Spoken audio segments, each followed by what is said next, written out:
They tell us that empires are built with swords and shields.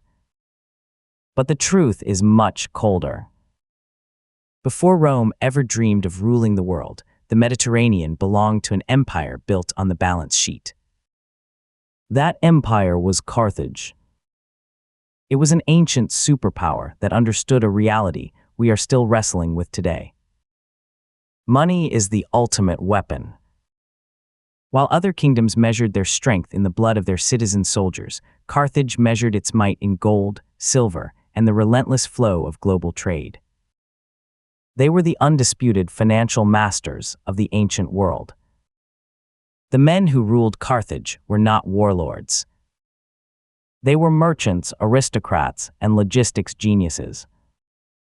They understood that true power did not require you to conquer your neighbors if you could simply buy them out. Carthage did not just participate in the ancient economy.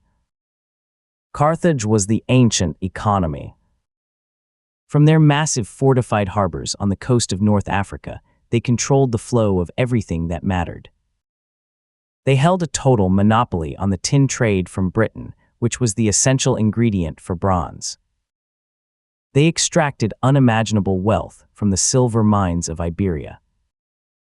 They traded African gold, exotic ivory, and the legendary Tyrian purple dye that was worth more than its weight in precious metals. They were the capitalists of antiquity. Their approach to infrastructure was staggering, even by modern standards. Consider their legendary harbor, the Carthage. It was a marvel of ancient engineering, a massive circular naval base hidden from the open sea. It could house 220 warships simultaneously, with towering dry docks and supply depots that operated with the efficiency of a modern assembly line. It was a physical manifestation of their financial dominance. The Carthaginians were so driven by exploration and market expansion that they sent fleets into the uncharted Atlantic. The explorer Hanno the Navigator sailed down the western coast of Africa, searching for new resources, new gold, and new markets. They were building a globalized economy thousands of years before the term was even invented. And their wealth was so vast that it completely rewrote the rules of warfare and geopolitics. If Carthage wanted to fight a war, they did not draft their own citizens to die in the mud. They simply opened their treasury and bought an army. They hired Gauls, Numidians, Iberians, and Greeks. They transformed war from a brutal struggle for survival into a simple business transaction. It was a system built on pure, unadulterated financial leverage. But this system carried a fatal flaw. When you rely entirely on wealth to sustain your empire, you are always one crisis away from total collapse.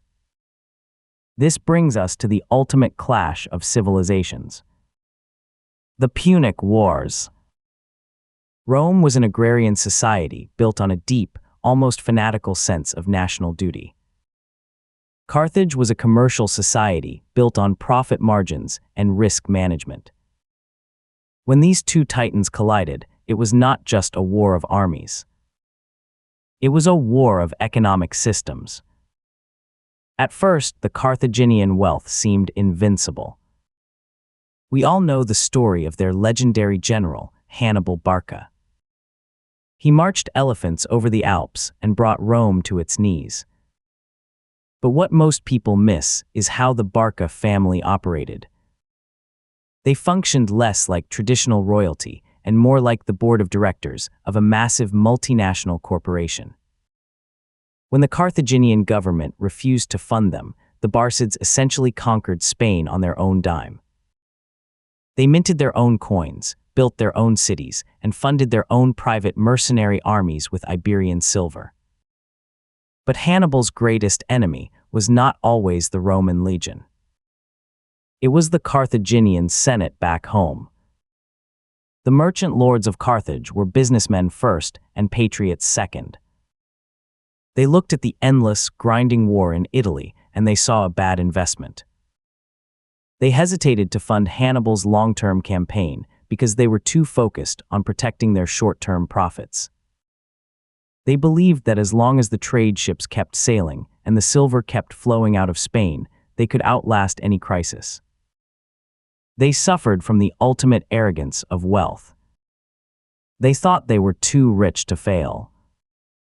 But history is incredibly unforgiving to those who mistake money for immortality. Rome did not just attack Carthaginian soldiers.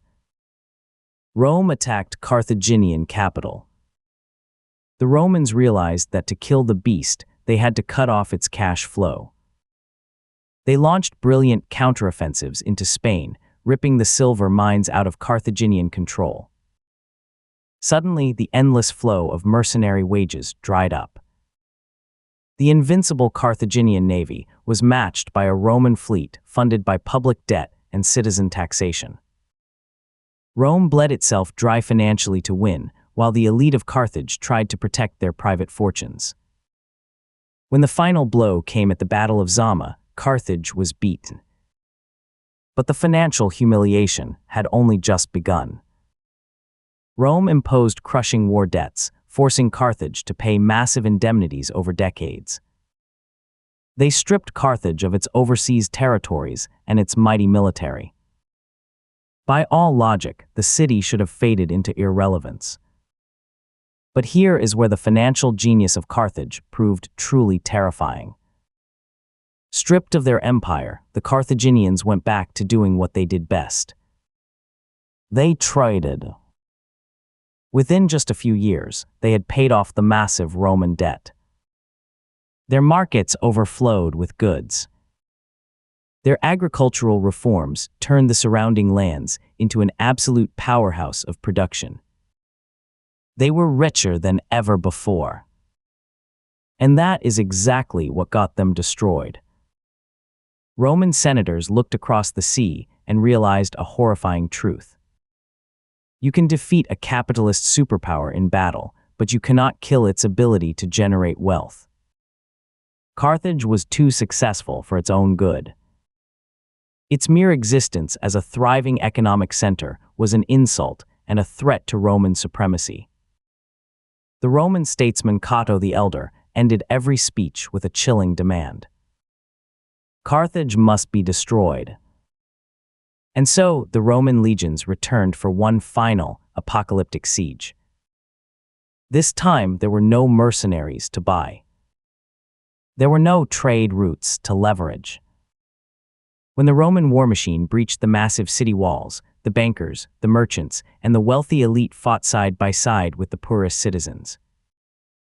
Their gold could not buy them a way out of the slaughter. The city was burned to the ground. Its people were sold into slavery. Its immense wealth was looted and carried back to fund the rise of the Roman Empire. The financial superpower of the ancient world was erased from the map. But the story of Carthage does not end in the ashes. It leaves us with a profound and timeless lesson about the nature of power. Wealth is a magnificent tool. It can build fleets, raise cities, and command armies. But wealth is not a substitute for national resolve. A society that values its profit margins more than its own survival will always fall to a society that is willing to sacrifice everything. The Carthaginians built a system that seemed unsinkable. They trusted in their markets. They trusted in their silver. They believed that global trade made them untouchable. But they forgot that when the enemy is at the gates, a ledger cannot block a sword. Today, we live in a world that looks a lot like Carthage. We measure our strength in GDP, in stock markets, and in global supply chains. We believe that economic interdependence will prevent conflict. We assume that as long as the money is flowing, the system will hold. But the ghost of Carthage is screaming a warning across the centuries. Financial power creates the illusion of invincibility. When the true crisis comes, the markets will not save you. If your empire is built only on capital, it will crumble the moment that capital is restricted. The Carthaginians were brilliant, innovative, and incredibly wealthy. But in the end, their money failed them. It is a blueprint of human overconfidence.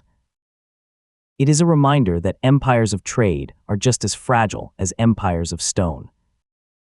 The Carthaginians did not lack resources. They lacked the understanding that some things cannot be bought. The next time you hear someone say that a modern financial system is too big to fail, remember the harbor of Carthage. Remember the silver of Iberia. Remember the merchants who thought they could manage the risk of war. History does not care about your bank account. It only cares about what you are willing to defend. If this gave you a new perspective, hit subscribe. The past left a trail. I'll show you where it leads.